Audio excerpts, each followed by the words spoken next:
요즘에 여름 감기가 무섭더라고요. 그래서 여름 감기 걸리신 분들 여러분 속히 나시기를 기도하겠습니다. 그리고 항상 몸 잘 보호하시고 습도 높고 또 온도도 높은 이 시기 가운데 몸이 주 예수 그리스도 안에 보존되길 원하고 이것을 넉넉하게 이기는 여러분 되시기를 간절히 바랍니다. 읽은 본 말씀으로 현실 앞에 서서 기도할지어다라는 제목으로 하나님의 말씀을 나누겠습니다. 하나님께서 주사랑교회 새롭게 하고 계십니다. 하나님께서는요, 역사 안에서 하나님의 때에 하나님의 교회의 체제를 바꾸셨습니다. 그 이유는 아주 분명해요. 이유는 다가오는 미래에 영향력 있는 교회가 필요하기 때문입니다. 하나님께서 여러분에게 주목하고 계십니다. 왜냐하면 다가올 미래에 여러분을 통해서 하나님이 드러나셔야 되기 때문인 것이에요. 다가올 미래에는 그래서 하나님을 드러낼 교회가 이 땅 가운데 필요합니다. 하나님은 늘 역사 안에서 하나님의 이야기를 써 오셨습니다. 하나님께서 교회를 통해서 지금도 그 역사를 이루어가는 줄 믿습니다. 그 주인공이 바로 여러분이에요. 우리 옆 분하고 인사하겠습니다. 그 주인공이 바로 당신입니다. 시작. 그 주인공이 바로 우리 집사님, 장로님, 권사님이십니다. 우리가 주인공이기 때문에 하나님께서는 하나님을 하시기 위해서 우리의 체질을 바꾸셔야 됩니다. 안식을 그래서 가르쳐 주시는 거예요. 여러분, 우리는 안식을 배우고 있습니다. 안식이란 성경을 통해서도 분명히 드러나고 있어요. 모든 문제가 해결된 상태가 아니라는 사실이에요. 사실은 죄된 세상 속에서 모든 문제가 해결된 상태로 안식을 누릴 수가 없어요. 이스라엘 백성은 가나안 땅에 들어갔습니다. 약속해 주셔서 그 가나안 땅에서 전쟁이 계속 있었어요. 그 전쟁에도 불구하고 안식을 누릴 수 있음을 우리 가운데 보여주셔요. 그래서 이 세상 속에서 우리 성도가 누려야 될 안식, 우리가 배워야 될 안식은요, 전쟁 같은 세상 속에서, 죄악으로 가득한 세상 속에서, 자기의 이익을 위해 살아가고 치열하게 살아가는 세상 속에서 하나님께서 함께 하심을 누리는 상태, 그것이 저와 여러분이 누려야 될 안식인 것이에요. 여러분, 이 안식을 다 배우시고 이 안식을 이 세상을 살아가는 동안 누리시는 은혜가 있기를 소원합니다. 임마누엘, 하나님이 우리와 함께 하시다. 예수님이 이 땅에 오셨을 때 이 어려운 세상 속에 약속하신 것이었어요. 하나님, 내가 살아가면서 그 임마누엘의 하나님을 맛보아 알게 하여 주시옵소서. 이 안식으로 저와 여러분을 인도하고 계시는 것이에요. 이 일을 이루시기 위해서 하나님께서 6개월 동안 매일 한 장 묵상을 하라고 하셨습니다. 제가 여러분 가운데 잠깐 한 장 묵상을 이야기하는 이유는 우리 주사랑교회에서 정말로 중요한 일이기 때문이에요. 여러분, 사모하셔야 됩니다. 이 일에 동참하셔야 됩니다. 이 일은 주사랑교회의 영적 근간이에요. 이것은 제가 새벽 예배를 인도하기 때문이 아니라 제가 느끼는 것이에요. 저도 새벽 예배를 준비할 때 제 몸의 육신이 쪼그라드는 것 같은, 즉 내 육체를 다 드려야 되는 것을 제가 날마다 느낍니다. 그리고 그 순간순간마다 말씀 한 장 한 장을 통해서 우리 교회가 어떻게 나아가야 될지, 우리 문제를 어떻게 내가 다루어야 될지, 여기 내가 어떻게 반응해야 될지, 우리 성도님의 이 어려운 상황 속에서 또 우리 모든 상황 속에서 내가 어떻게 반응해야 될지 하나님께서 알려주고 계셔요. 저에게만 알려주시는 것이 아니라 참여하는 모든 주의 백성들 가운데도 그 상황에 맞게 알려주고 계십니다. 여러분, 동참하셔야 됩니다. 어떻게 동참할지는 마디장에게 물어보시면 됩니다. 장로님들, 집사님, 권사님에게 물어보셔도 좋고 저에게 물어보셔도 좋습니다. 방법을 모른다면 여러분께서 그 방법을 물어보셔도 참 좋을 것 같습니다. 이것에 동참하는 것은 주사랑교회 공동체성에 동참하는 것이에요. 이스라엘 백성들은 광야를 걸으면서 하나님의 백성이라는 공동체 의식이 생겼습니다. 그 공동체 의식은 한 개인이 뛰어나서 생긴 게 아니에요. 한 개인이 모든 공동체가 같은 경험을 했기 때문에 생긴 겁니다. 그 공동체 안에 등수가 존재하지 않아요. 누구는 기도를 잘하고 누구는 기도를 못한다. 누구는 말씀을 잘 묵상하고 잘 묵상하지 못한다. 이래서 공동체성이 생기는 것이 아니라 공동체는 함께 경험을 통해서 생기는 거예요. 같은 생각, 같은 느낌, 같은 경험을 통해서 공동체성이 생기는 것이기 때문에 하나님께서 저와 여러분을 지금 동일한 경험을 부르시고 있는 것이 별로 그렇게 많지 않아요. 새벽 말씀을 묵상하는 것, 수요예배에 나오는 것, 우리 위해서 하는 그것에 대해서 참여하는 것, 이것을 통해서 우리 주사랑교회 공동체성을 만들어 가시는 것이에요. 6개월 지났습니다. 남은 6개월 동안 하나님께서 새로운 일들을 행하실 것이고 2025년 다가오는 해에는 하나님께서 우리 교회를 선교적 교회로서 다음 세대를 세우는 교회로서 하나님께서 사용하실 것이에요. 여러분, 여기에 저는 최선을 다할 것입니다. 매일 한 장씩 성경을 먹으시긴 여러분 되시기를 간절히 바라고, 이 과정 가운데 저와 여러분 개인의 삶의 문제에도 하나님의 인도하심을 분명히 받으실 것이에요. 꾸준하게 따라오세요. 변화를 반드시 경험하게 될 것이에요. 교회도 건강해질 것이에요. 여러분이 그렇게 꿈꾸는 젊은 부부들이 일어나고 다음 세대가 일어날 것이에요. 무엇보다도 여러분의 가정의 문제도 해결이 될 수 있습니다. 그리고 이 새벽 예배뿐만 아니라 더 나아가서 하나님은 수요 예배를 통하여서 우리 영을 치유하고 계셔요. 우리 영을 회복하고 계십니다. 전심으로 찬양하세요. 전심으로 기도하세요. 힘을 하나님께서 여러분 가운데 공급해 주실 것이에요. 젊은 분들이 많이 나오고 있습니다. 어린이들도 나오고 있어요. 저는 그래서 구체적으로 기도하고 있습니다. 하나님, 어린이 수요 예배가 생기게 하세요. 어린이 수요 제자 훈련이 전문적으로 우리 교회 가운데 본격적으로 생기게 하여 주시옵소서. 청소년들이 함께 나와 주를 찬양할 수 있도록 주님, 이 모든 상황과 환경들이 예배될 수 있도록 주님 이끌어 주시옵소서. 이렇게 기도하고 있습니다. 우리 이쯤에 빌립보서 1장 6절 말씀을 같이 한번 읽으면서 함께 격려받기를 소원합니다. 자, 빌립보서 1장 6절 말씀 다 함께 합독으로 읽겠습니다. 시작. 너희 안에 착한 일을 시작하신 이가 그리스도 예수의 날까지 이루실 줄을 확신하노라. 따라하겠습니다. 착한 일을 하나님께서 시작하셨다. 한 번 더. 그 일을 이루실 것이다. 시작하신 하나님께서 이루실 것을 신뢰합니다. 하나님을 신뢰하면서 우리의 믿음이 더욱 견고해지므로 그 하나님의 전능하신 그 일하심을 우리 모두가 함께 경험해 가기를 기도합니다. 오늘 읽은 본문은요, 이런 하나님의 마음과 그 역사를 말하고 있습니다. 느헤미야가 당하고 있는 그 시대는 지금 우리와 비슷한 상황인 것을 보게 되어집니다. 이 책의 역사적 배경은 이렇습니다. 우선 같은 시기에 쓰여진 성경이 있습니다. 에스라, 느헤미야, 에스더서입니다. 주전 5세기, 4세기를 다루는 성경으로서 구약의 거의 마지막 사건을 다루는 책입니다. 말라기 선지자 이후에 400년간 성경은 멈춥니다. 사실 멈춘 게 아니라 그 안에 응축되어 있고 폭발적인 설레임과 기대감을 갖게 하는 것이죠. 이 구약의 마지막 성경의 특징들이 있습니다. 그것은 다 소망에 대한 이야기라는 것이에요. 폐허가 된 상황 속에서 어떻게 우리가 일어날 수 있을까? 과연 일어날 수 있을까? 그럼에도 불구하고 일어날 수 있다. 이것을 담은 성경책인 것이에요. 소망에 대한 이야기입니다. 이스라엘은 70년간 그 나라를 완전히 빼앗깁니다.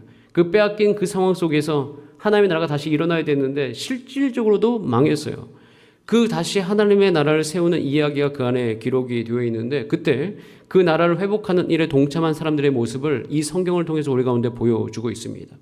근데 그 일에 동참한 사람들이 동일하게 우리와 똑같은 생각을 하는 것이 뭐냐면, 과연 이런 상황 속에서도, 이런 어려움 속에서도, 이 시대 속에서도 하나님 나라가 다시 일어설 수 있을까? 이것은 거꾸로 여러분의 개인적인 삶 가운데 적용할 수 있어요. 나의 이런 마음 속에서, 나는 아무런 기대감이 없는 나의 이 속마음 속에서 아무것도 하고 싶지 않고 다 놓고 싶은 이 나도 다시 일어날 수 있을까? 우리 가정, 누가 보더라도 이것은 우리 가정은 다시 일어설 수가 없어. 소망이 없어. 이런 가정 안에서도 다시 이 가정은 일어날 수 있을까? 이 교회적 환경, 과연 앞으로 오는 세대에 이 교회는 어떻게 되어질까? 이 상황 속에서도, 이 시대 속에서도 교회는 다시 일어날 수 있을까? 어떻게 할 수 있을까? 이것에 대한 답을 주고 있는 것이 오늘 우리가 읽었던 느헤미야서예요. 일에 동참한 주요한 인물 2명이 나옵니다. 에스라와 느헤미야인데, 에스라는 종교 지도자, 느헤미야는 평신도 지도자이자 행정가입니다. 이 둘은 이스라엘 재건할 때 함께한 파트너예요. 그들이 이제 소식을 듣게 됩니다. 무슨 소식을 듣게 되냐면, 당시 신흥 제국이었던 페르시아 정부에서 이제 비서실장을 지냈던 느헤미야가 아닥사스다 왕 제20년에 주전 445년 정도 됩니다. 이때 예루살렘 성벽에 무너진 소식을 듣게 되어집니다. 느헤미야는 이 소식을 듣고 조국으로 돌아갔고 성벽을 재건하기로 결정합니다. 어려운 결정이었어요. 이유는 그가 가지고 있었던 고위직을 내려놓아야 됐기 때문입니다. 즉 자신을 내려놓고 어려움 속으로 자진해서 들어갔어요. 느헤미야는 그 어려움 속에 들어가서 52일간 성벽을 재건합니다. 외적인, 내적인 문제를 무척 많이 겪습니다. 그 겪었던 내용들이 느헤미야서 안에 다 표현이 되어 있어요. 그런데 이 모든 것을 돌파해 가요. 이게 돌파에 갔었던 이유는 느헤미야가 잘했다 이것을 이야기하고 싶은 것이 아니라 그 느헤미야가 결정한 그 모든 일이 하나님의 뜻이었다라는 것을 여러분 가운데 말씀드리고 싶어요. 여러분, 하나님의 뜻은 여전히 우리 가운데 이루어짐을 믿습니다. 모든 세대를 통틀어서요, 하나님의 뜻을 잘 분별하신 여러분 되시길 바랍니다. 개인을 향한 하나님의 뜻을 분별하세요. 가정을 향한 하나님의 뜻을 분별하세요. 교회를 향한 하나님의 뜻을 우리 모두가 함께 다 분별해 가기를 소원합니다. 이유는 온 세대를 통해서 하나님의 뜻은 반드시 성취되었기 때문이에요. 어려움이 있었어요. 모든 것을 돌파해 갔던 이유는 이것이 하나님의 뜻이었기 때문이에요. 느헤미야를 통해서 하나님께서는 하나님 나라를 새롭게 하실 뜻을 갖고 있었어요. 저도 그 뜻을 발견해 갑니다. 하나님, 예수 그리스도와 연합된 우리 주사랑교회 성도님들 각 개인을 주님 새롭게 하여 주시옵소서. 영적으로도 새롭게 하시고 정서적으로 건강하게 하여 주시고 육적으로도 주님 온전하게 회복시켜 주시옵소서. 전 성경을 읽으면 읽을수록 주사랑교회에 계신 우리 성도님들, 세례받은 성도님들, 예수님과 연합된 여러분들, 말씀에 의지해서 예수님과 연합된 하나님의 백성인 여러분을 하나님께서 새롭게 하신다고 말씀하십니다. 저는 그것이 하나님의 뜻인 줄 믿습니다. 여러분의 가정도 새롭게 하실 것이에요. 여러분 가정, 부부관계, 자녀관계, 자녀가 다시 하나님의 말씀 가운데 온전한 욕구를 가지고, 거룩한 욕구를 가지고 이 세대를 본받지 않고 하나님을 사랑하면서 자라나는 것, 그렇게 가정을 여러분 새롭게 하실 거예요.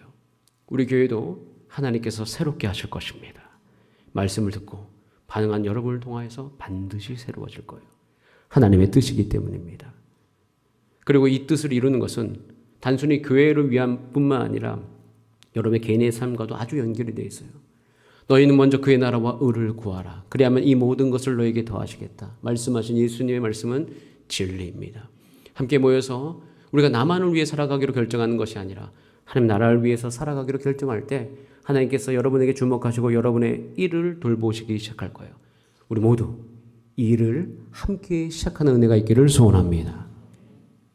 느헤미야는 이 일을 시작해요. 자, 시작할 때 느헤미야가 했던 일을 한번 우리가 살펴보기를 원해요. 무엇을 했는가? 자, 오늘 본문 말씀 1장 2절 말씀을 같이 한번 읽어보겠습니다. 본문 1장 2절입니다. 시작.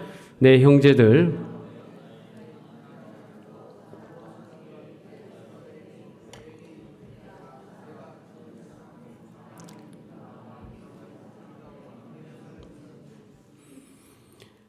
형편을 물었다라고 되어 있어요.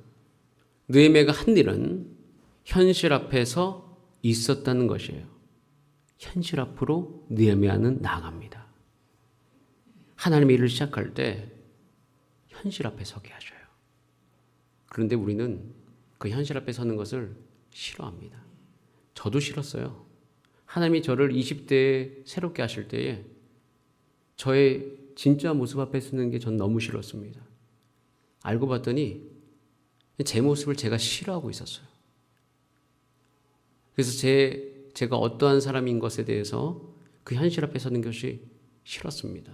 왜? 나도 싫어하는 모습 앞에 내가 마주해야 되니까. 30대 하나님께서 가정을 새롭게 할 때 가정의 현실 앞에 서는 것이 두려웠습니다. 왜냐하면 그 현실을 내가 원하지 않고 있었기 때문이에요. 그런데 나를 새롭게 할 때도, 가정을 새롭게 할 때도 하나님께서 먼저 하시는 것이 그 현실 앞에 서게 하셔요. 그리고 서게 하실 뿐만 아니라 뒤에서 꽉 붙잡고 계셔요.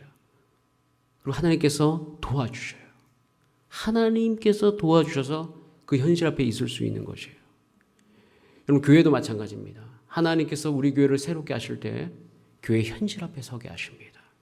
여러분, 하나님께서 우리를 그 현실 앞으로 인도하실 때 여러분의 눈과 귀를 여실 수 있는 은혜와 힘이 여러분 가운데 공급되어지기를 기도합니다. 저에게도 공급되어지기를 전 날마다 기도하고 있습니다. 하나님 나라가 이루어져야 할 그곳에 그 상황을 외면하지 마시길 바랍니다. 여러분이 새로워지길 원하십니까? 여러분의 모습, 여러분이 외면하지 마시길 바랍니다. 가정이 새로워지길 원하세요? 배우자의 마음의 소리를 외면하면 안 됩니다. 자녀들의 슬픔과 그 답답함을 우리가 외면할 수 없어요. 여러분, 교회가 새로워지시기를 원하십니까? 그렇다면 우리 모두 다 함께 그 교회의 현실 앞으로 나아갑시다. 전 여러분들이 함께 하신다면 행복할 것 같아요.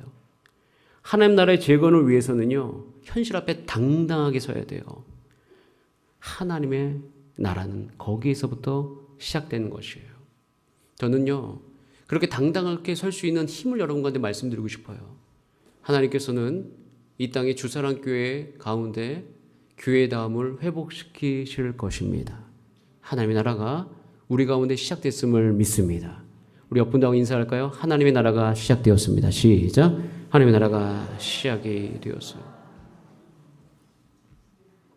오늘 새롭게 오신 분도 자신의 삶 가운데 하나님의 나라가 새롭게 되었음을 듣고 깜짝 놀라시기 바랍니다. 하나님의 나라는 시작되었습니다. 그때 느헤미야는 그 유다와 예루살렘 사람들의 형편을 물어봅니다. 저는 7월, 8월간 하나님께서 우리를 여기로 인도하고 계신다는 걸 강하게 느끼고 있어요. 하나님께서 수요 예배, 새벽 예배 때마다 제가 기도할 때 저에게 계속 질문하세요. 너는 무엇을 보고 있느냐? 무엇을 듣고 있느냐? 예, 보고 있습니다. 듣고 있습니다. 계속 물어보시니까 그래서 제가 최근에 설교했던 것 중에 새벽 예배, 주중 예배 가운데 여러분 무엇을 보고 계십니까? 무엇을 듣고 계십니까? 라는 설교를 수차례 나눈 적이 있습니다. 왜냐하면 하나님께서 우리 가운데 공동체적으로 묻고 계셔요. 너의 시야는 어디 있는가? 너의 시선은 어디로 향하고 있는가? 넌 무엇을 보고 있니? 너는 무엇을 듣고 있니? 에 대해서 계속 묻고 계신 것이에요. 하나님께서 7월, 8월간 그리고 특별히 8월 달에 우리로 하여금 수련회 가운데 가게 하신 이유는 뭐냐면 우리가 현실 앞에 설 때 힘이 필요하기 때문에 우리를 격려하시고 우리 공동체를 온전케 하시고 우리 가운데 은혜를 주시기 위해서 저는 하나님께서 수련회를 계획하고 계시고 그리고 저와 여러분을 초청하고 계신 줄 믿습니다. 그때 힘이 공급될 거예요. 힘이 공급돼서 우리는 뭐 할 거냐면요. 현실을 보게 될 것이에요. 우리의 가정을 보게 될 것입니다. 우리 다음 세대를 보게 될 것이에요. 권사님들이 어떻게 살고 계시는지, 집사님들이 어떻게 살고 계시는지, 특별히 우리 자녀들의 교육 환경이 무엇인지, 우리 자녀들의 목회 환경이 무엇인지 우리는 그 힘에 의지해서 함께 볼 것이에요. 하나님 나라의 재건의 시작은 현실을 온전하게 만나는 것에서부터 시작하는 거예요. 저는 여러분과 오늘 이 말씀을 나누면서 여러분에게 권면드립니다. 우리 모두 그 현실 앞에 당당하게 서게 되기를 소원합니다. 거기서부터 시작하게 될 거예요. 그럼 현실 앞에 서면 그럼 그 다음 단계는 무엇인가? 3절 말씀. 그 다음 단계 있어요. 현실 앞에 서면 그 다음 단계 뭐 해야 되죠? 자, 3절 말씀을 같이 한번 읽어보겠습니다. 시작. 그들이 내게 이르되 사로잡힘을 면하고 남아있는 자들이 그 지방 거기에서 큰 혼란을 당하고 능욕을 받으며 예루살렘 성은 허물어지고 성문들은 불탔다. 현실 앞에 서면 현실의 소리를 듣게 됩니다. 현실 앞에 섰는데요. 현실이 참담합니다. 전망이 어려워요. 왜냐하면 현실이 무너졌기 때문입니다. 예루살렘 성은 허물어졌어요. 환난당하고 능욕받고 성은 허물어졌고 불탔다고 이야기하고 있습니다. 저와 여러분들도 함께 거기 현실 앞에 서셔야 됩니다. 가정에서 믿음이 허물어지고 있습니다. 성도 간의 신뢰가 허물어지고 있어요. 마음이 지쳐서 우리 정서가 무너지고 있습니다. 너무 바빠서 기쁨을 누릴 수가 없어요. 공동체성이 무너져가고 있습니다. 교회로 못 꼈는데 우리는 개인적으로만 살아가고 있습니다. 우리 청년들과 함께 기도합니다. 우리 임원단들 기도하고 있고 또 때로는 임원단들이 또 회장님과 함께 이야기 나눌 때마다 이 청년들 또 대학부가 서로 같이 모이기가 쉽지 않음을 이야기합니다. 그래서 격려합니다. 쉽지 않은 것은 사실이다. 그래서 그 모든 과정 가운데 우리에게 필요한 것은 시간이에요. 1, 2년 동안 꾸준한 활동을 통해서 이것을 돌파해 나갈 때 그 다음 단계가 우리 가운데 주어져 있기 때문이에요. 우리는 그 현실 앞에 서야 됩니다. 여러분 청소년부 소그룹 활동이 무너져 있습니다. 청소년 리더들이 다시 일어나야 됩니다. 고등부가 무너져 있어요. 청소년들 뜨겁게 사랑하는 교사들이 더욱 필요합니다. 교사들이 없어요. 여러분 청소년부 교사가 몇 명인지 혹시 아십니까? 없습니다. 총 3분이세요. 부장님 포함해서. 그들로 하여금 우리는 그 자녀들을 맡기고 있어요. 쉽지 않습니다. 우리는 현실이 어렵다는 것을 느낍니다. 우리 어린이 부서 각 학년별로요. 6명 이상의 어린이들이 꼭 있어야 됩니다. 왜냐하면요. 어린이들은 1학년부터 6학년까지 존재하는데 각 학년별로 인원이 적은 학년이 있습니다. 예를 들어서 한 학년에 1명밖에 없어요. 그럼 그 아이의 친구는 누가 될 수 있어요? 물론 형들이 될 수 있고 동생도 될 수 있습니다. 그런데 우리 가운데 66에 36, 한 학년별 6명씩 최소한 30명, 제가 생각하는 40명이 어린이 부서가 성장할 수 있는 최소 인원이에요. 근데 우리는 그 인원에 못 미칩니다. 또 어린이 부서를 함께 섬겨나갈 교사가 없습니다. 자격이 없기 때문에 나는 교사가 될 수 없다 생각할 수는 있지만 그럼에도 불구하고 현적이 부족해요. 그래서 우리는 이런 이야기를 들을 때 우리도 참담해요. 느헤미야도 그 이야기를 들었을 때 참담했을 것이에요. 청소년부, 어린이부, 영유아부 이야기, 청년대학부. 대학부는요 20살, 21살, 25살, 아니 24살까지 각 연령별로 한 명밖에 없습니다. 이런 현실의 소리를 들으면 사실 우리 마음 불편해져요. 느헤미야도 불편해집니다. 그런데 여러분 우리 모두가 다 이 현실 앞에 서게 되기를 간절히 바랍니다. 들으셔야 돼요. 또 여러분 개인적으로도 내 믿음이 이것밖에 안 되는구나. 내 상태가 이것밖에 안 되는구나. 내가 아직도 무능하구나. 무기력하구나. 그 현실 앞에 서셔야 됩니다. 그 현실 앞에 서면 저와 함께 예배드리고 말씀을 먹기 시작하면 그 현실 앞에서 우리는 그 다음 단계로 갈 수 있어요. 그 세 번째 단계인데 우리는 그 단계까지 가야 됩니다. 자, 4절 말씀을 함께 읽겠습니다. 4절 시작. 내가 이 말을 듣고 앉아서 울고 수일 동안 슬퍼하며 하늘의 하나님 앞에 금식하며 기도하여. 슬퍼했다라고 되어 있어요. 여러분 애통하시기를 간절히 바랍니다. 따라하겠습니다. 내가 이 말을 듣고 금식하며 기도하였다. 여러분 우리가 애통해야 될 대상이 있어요. 하나님의 나라예요. 주님, 제가 하나님의 나라입니다.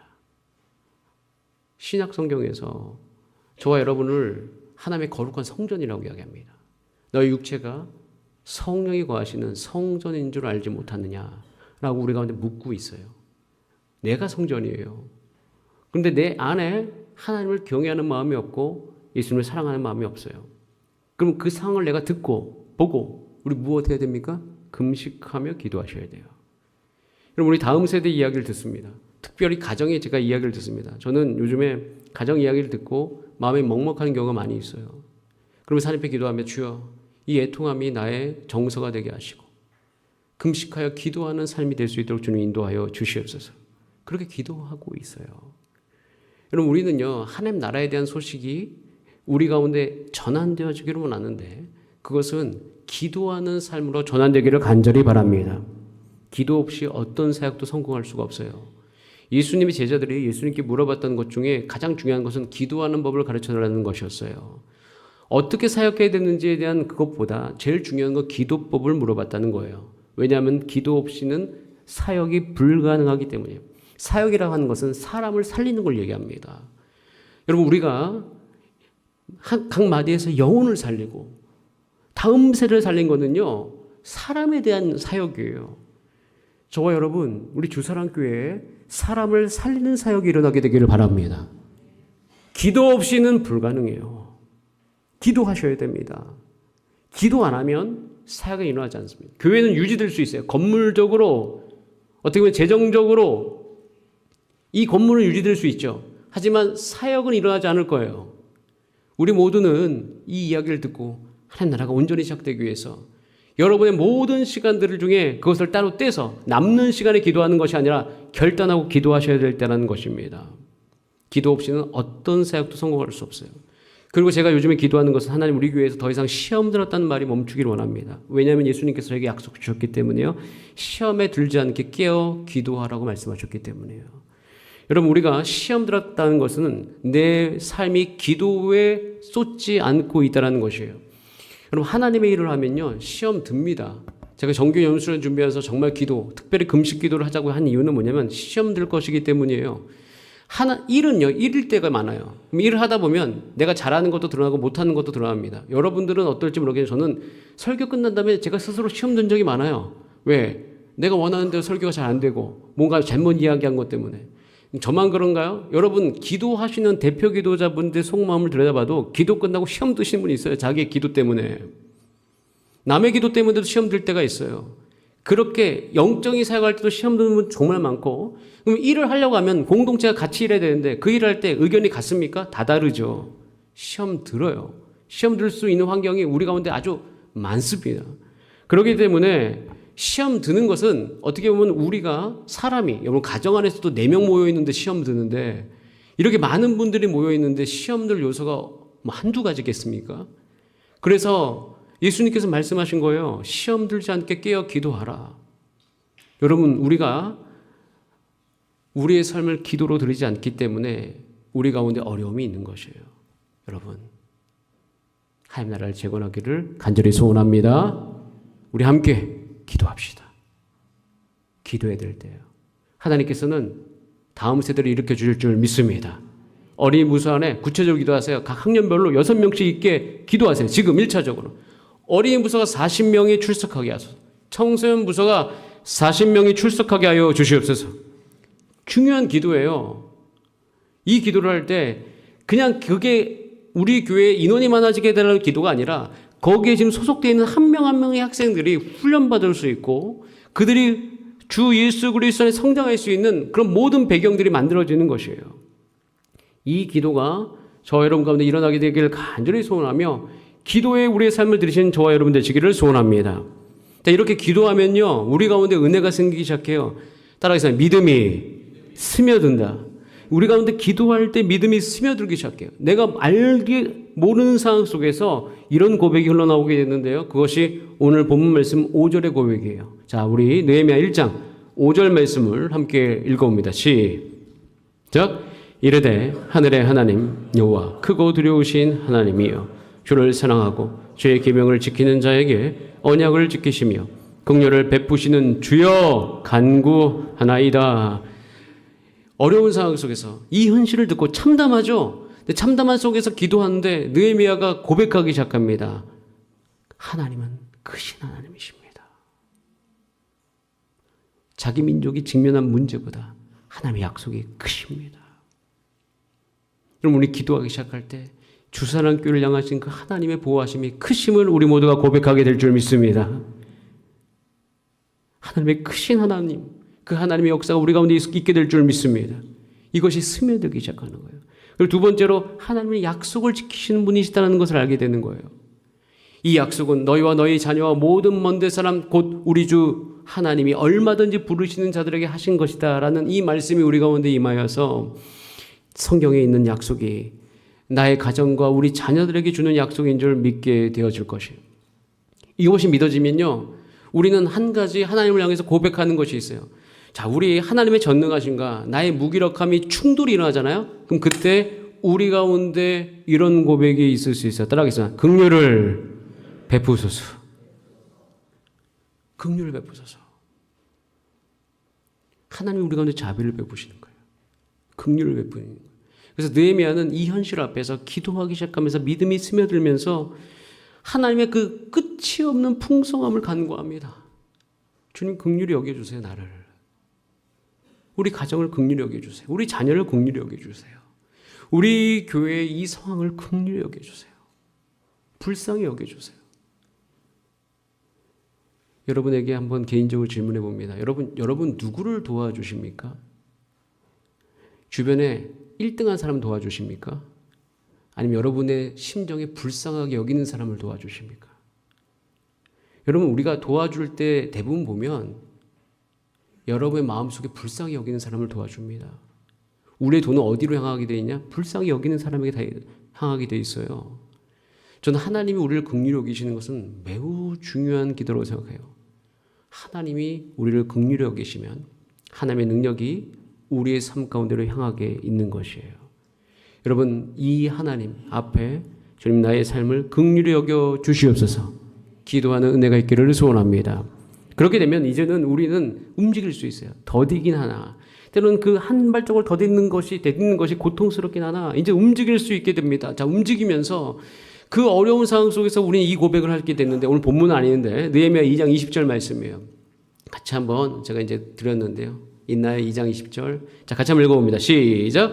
내가 그들에게 대답하여 이르되 하늘의 하나님이 우리를 형통하게 하시리니 그의 종들인 우리가 일어나 건축하려니와 오직 너희에게는 예루살렘에서 아무 기업도 없고 권리도 없고 기억되는 바도 없다 하였느니라. 따라하겠습니다. 그의 종들인 내가 건축하겠다. 두 가지가 있어요. 건축은 멈추지 않겠다. 내가 그 재건하겠다. 하나님 나라 이렇게 세우겠다. 우리 어린아이들을 내가 품고 기도하겠다. 그런데 그 일은 누구 일이다? 주인의 일이다라는 거예요. 자기가 이 일을 하는 이유가 뭐냐면 이것은 내 일이 아니다. 누구의 일이다? 하나님의 일이다. 난 하나님의 종으로서 한다. 그래서 이 일은 내 일이 아니고 내 유익도 아니고 하나님의 일을 하기 때문에 나는 그걸 멈추지 않겠다는 것이에요. 느헤미야는 이 하나님의 일을 기도할 때, 믿음이 스며들 때 그의 삶 가운데 일어난 아주 중요한 거, 내가 하는 일은 하나님의 사명을 이루는 것이다. 여러분, 여러분이 하는 일 여러분의 일 아닙니다.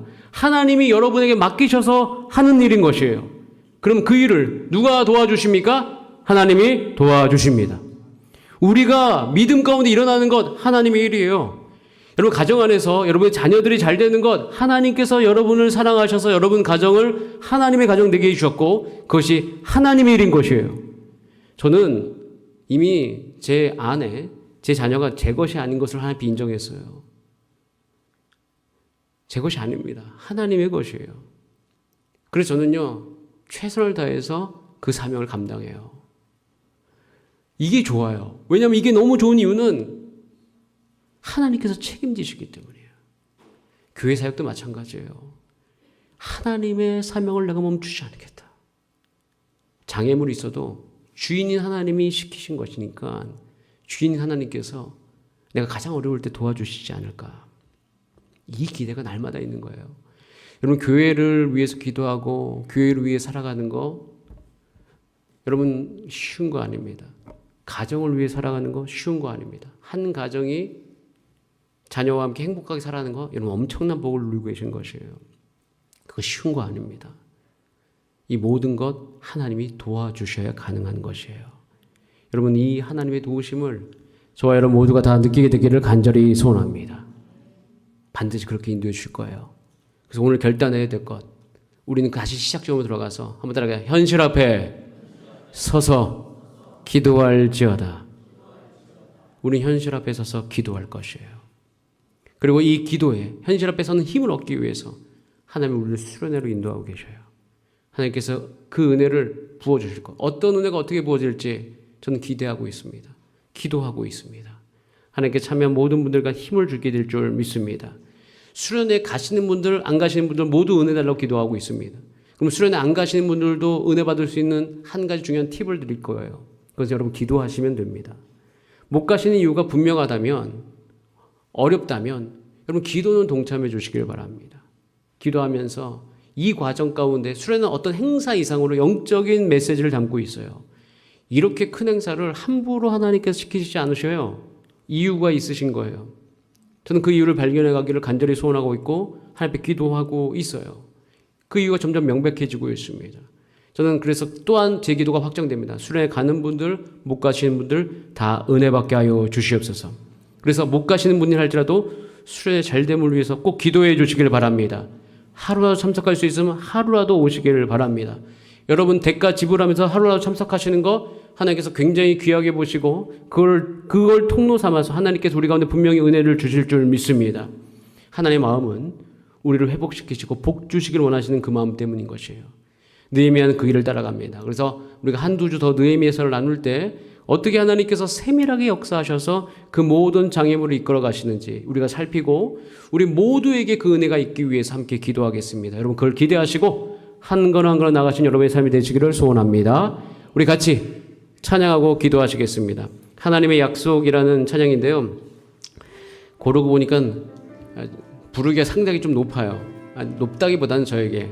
그런데 우리가 힘을 내는 마음으로 한번 같이 불러보겠습니다. 자, 우리 같이 여호와는 너에게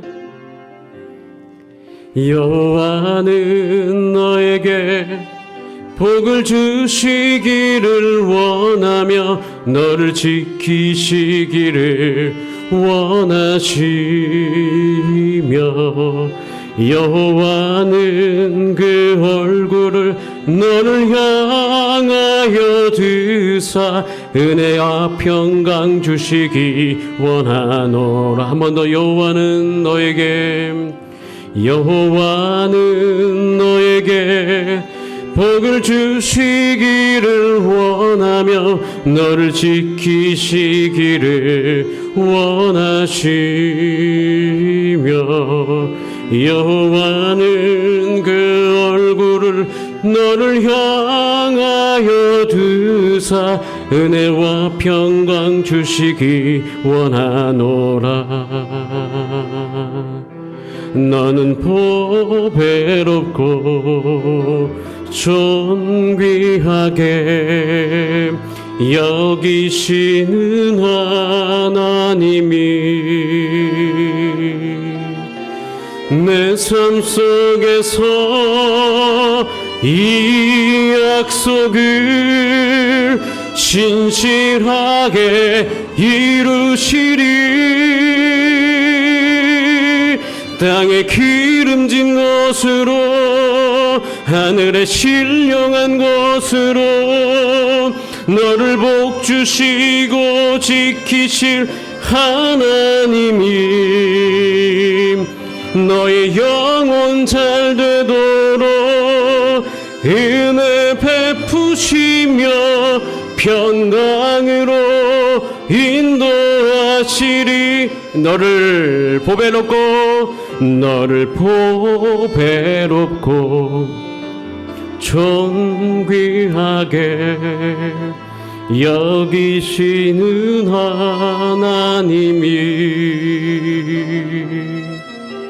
내 삶 속에서 이 약속을 신실하게 이루시리.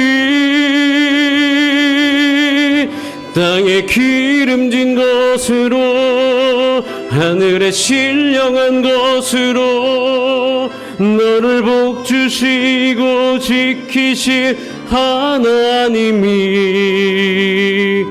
너의 영혼 잘 되도록 은혜 베푸시며 평강으로 인도하시리. 우리 지금 기도할 때 긍휼을 베푸시는 하나님, 내게 힘을 주시고 나를 인도하여 주시옵소서. 하나님께서 하나님 나라를 시작하셨습니다.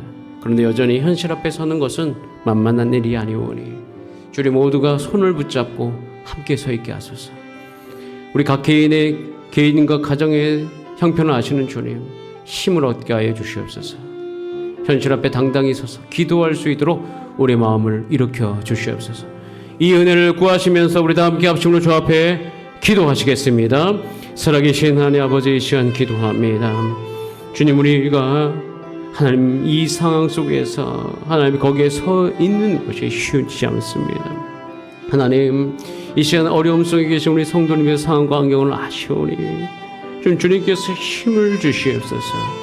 긍휼을 베푸시는 하나님 아버지, 크신 하나님, 약속을 지켜주시는 하나님 아버지, 이 시간 우리가 주 앞에 긍휼함을 구하면서 간구하오니 우리 개인의 그 모든 상황 속에서 자신의 무능력함, 무기력함, 아버지 그 마음 속에서 아버지 내가 어떻게 할 수 없는 그 상황 속에 계신 분들, 주께서 이 시간 기도할 때 손을 꽉 잡아주시고 이렇게 세워주시기를 소원하오니 하나님 거기서부터 일어설 수 있도록 아버지 그 현실 앞에 설 수 있도록 하나님 우리를 부풀어 주시기를 간절히 소원하오니 서로서로 격려하게 하시고 주님 이끌어 주시옵소서. 아버지 우리 가운데 몸의 질병 가운데 함께하여 주시기를 소원합니다. 그곳에서 하나님의 뜻이 이루어지게 되기를 소원합니다. 각 가정 가운데 하나님을 향한 그 약속이 이루어지게 되기를 소원하오니 아버지 우리가 이것을 시작했으니 하나님께서 부르신 그 안에서 기도하면서 하나씩 이루어가기를 소원합니다. 개인과 가정과 교회, 하나님 이 모든 것이 아버지 하나님의 이루는 사역들이 하나님을 의지하는 가운데 한 건 한 건 나아갈 수 있도록 주님 도와주시옵소서. 하나님의 진심과 마음이 우리 가운데 전달되어지기를 간절히 소원하며 그 크신 하나님을 우리가 맛보아 알게 하여 주시옵소서. 아버지 우리 가운데 기도할 수 있는 은혜를 베풀어 주시옵소서. 아버지 기도의 마음을 주시고 그곳 가운데서 아버지 힘을 낼 수 없는 우리 성도님들 가운데 긍휼과 자비로 하나님께서 함께하여 주셔서 하나님 우리가 힘을 얻고 아버지 우리가 기도 가운데 우리의 삶을 드리면서 하나님의 그 이끄심, 하나님의 생명력을 맛보게 되기를 소원하오니 주님께서 보호하여 주시옵소서. 어려운 중에 계신 분들, 아프신 분들 주께서 꽉 붙들어 주셔서 우리 모두가 손을 붙잡고 함께 한 걸음 한 걸음 가게 도와주시고 이것에 대해서 격려하면서 서로 위해 기도할 수 있는 축제의 장을 마련해 주셨사오니 여기에 우리가 함께 동참하여서 하나님의 크신 은혜를 누릴 수 있도록 주님 인도하여 주시옵소서. 예수님의 이름으로 기도드립니다.